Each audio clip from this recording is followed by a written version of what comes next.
Hey y'all, this is BG Codes and I am bradgarropy. In this video, I want to walk you through each one of the exports that come from a Remix route module.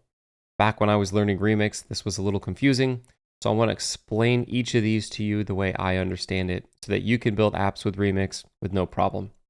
Let's get into it.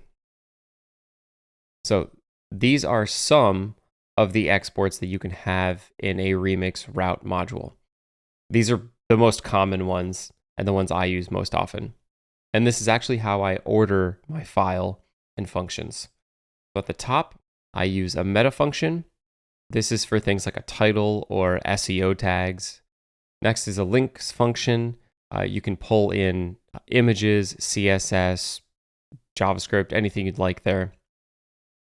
The next one is an action. This one is for doing data mutations or form submissions. That's what handles essentially requests other than GET.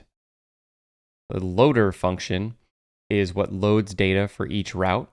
This is essentially a GET request handler, and it returns data, which is then given to your component, which is kind of the bread and butter of any UI page of any route built with Remix.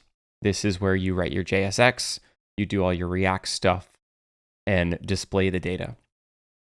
And finally, there's an error boundary component where if anything goes wrong, let's say your action or your loader throw an error, this is the fallback that you would render instead of your component.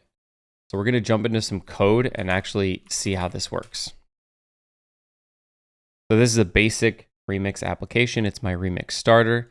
And you can see that I have a meta function exported here, and it has to be named meta. And you can export anything, SEO tags, title, anything you want. So here I'll just show you if I update the title to our tool title, you'll see that it changed right here in Google Chrome. Next one up is the links function. A lot of times people use this to pull in CSS like dynamically for particular routes on a site.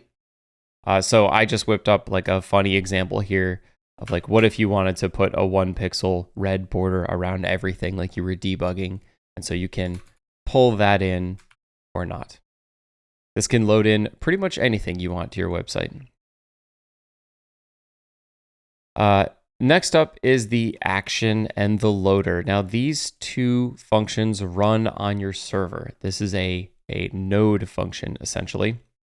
And actions are used for mutating data. This is commonly where you would talk to your database, do an update or a create. And loaders is where you load data, do some kind of GET request from your database and send that information down as JSON. So I'm going to open up the console here so we can see what's happening on our server. So every time I refresh the page, the loader runs. That makes sense because we need to load the data first and then pass it into our component.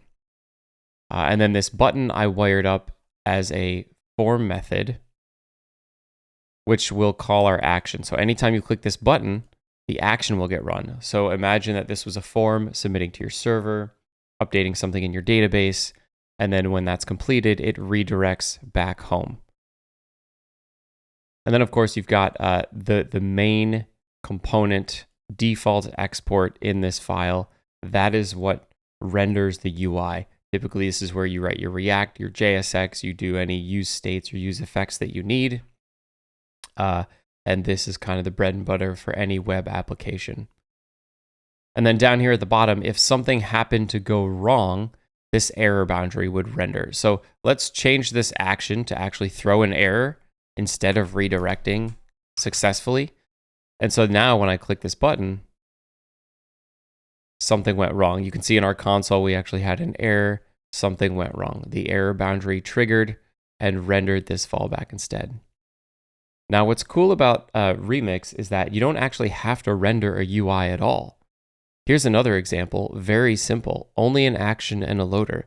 And this essentially acts as a REST API. Loaders handle the GET request, actions handle all the other ones. So we can open up Insomnia here and just send a GET request to /API, which is the endpoint that we defined here. And if we get this, we'll get JSON back, this message, hello from the loader. this is just a REST API. And what if we send a post request to it? Well, the action, oh, the post request is still throwing. That's the wrong endpoint. That's why. So if we send a post request to the action, this says hello from the action. So now you can see you can actually just build a standard web server with Remix as well. You don't have to have the UI portion. So with these basic concepts, you can now take a Remix application any way you want. Again, share with me what you build with Remix. I've been having an awesome time with it. Thanks for watching, and I'll see you all in the next one. Peace.